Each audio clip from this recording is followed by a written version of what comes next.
Thank you for joining us. I'm Jen Arbogast with Arlington Rowe, and this is Jamie Van Camp, our SECURA underwriter.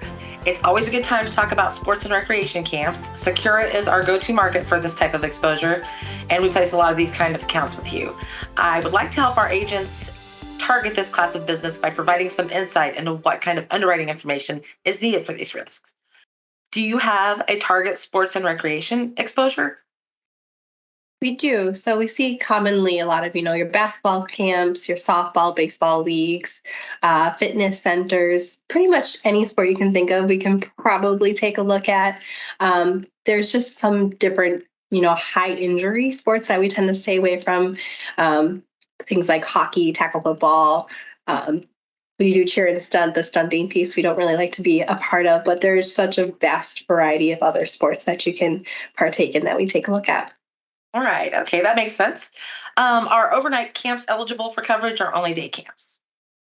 So they are eligible for overnight camps.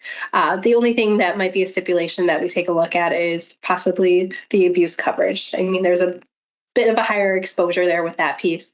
But if they have controls in place, we might still look at, having the coverage there, or it might be supplemented, but it's definitely not off the table.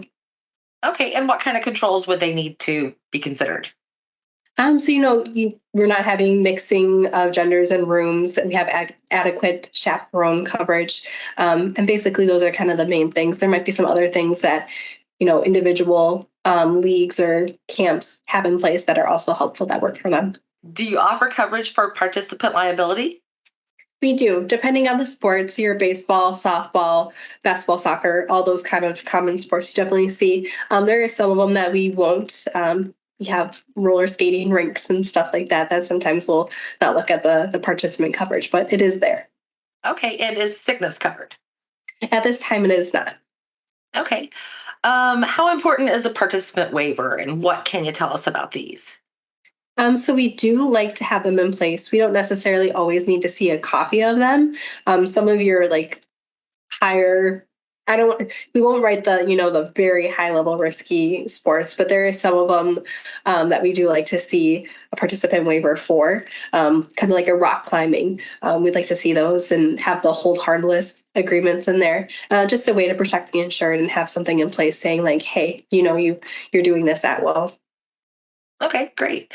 Is there coverage for parents and volunteers as coaches? So there is some coverage for them. It's limited coverage based on the sport. Specifically, it's kind of just liability and med pay coverage, but it would cover the managers, coaches, assistants, referees, or anybody else that might be assisting with it. Okay. And does SECURA offer coverage for recreational vehicle usage such as ATVs, snowmobiles, golf carts, etc.? So we don't do ATV clubs, but you might have a soccer game and they're shuffling staff back and forth on a golf court or something of that sort. As long as they're not transporting other individuals, it's more of just the staff. We could look at looking for coverage for that golf cart under inland marine or something of that sort. Okay, perfect. And what sort of experience are you looking for in the sports and recreation camp realm?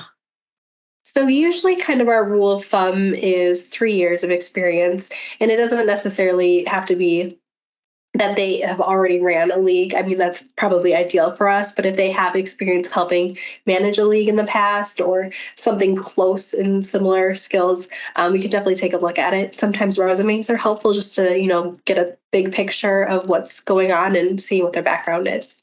Okay, that makes sense. And what types of product lines do you offer for sports and recreation camp operations? So we have, your regular package, umbrella coverage, abuse and molestation, hired on with auto, professional for our fitness centers, that participant coverage, excess med coverage, and stuff like that. Okay, very good. And just for everyone's knowledge, I always find it helpful to maybe get a claim example. Do you have any claim examples that might be pertinent to light a spark in some agents, maybe making Sure. them recognize? So for claims, we commonly see things like slip and falls. Fields can be slippery and parents are wandering to and from different fields and stuff like that. Just with it being an actual sport, you do see, participants tripping and falling as well. I think of soccer. Soccer is just very close to me and my family, and kids are slide tackling and stuff like that, and just things that you can't get around. So stuff like that. Gotcha.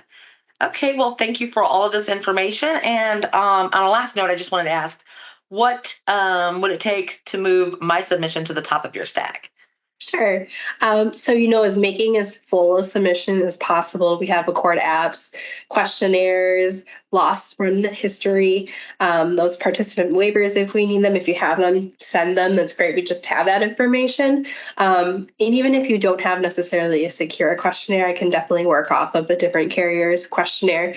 Sometimes there might be additional questions that some carriers don't necessarily have the same ones as us. And we like to see a couple extra pieces of information. But other than that, as much information as you can give in the front end, the easier it is for us to assess the risk overall.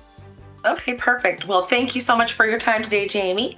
And I hope we've helped some people out and we can get some submissions sent your way. Absolutely. Thanks, Jen.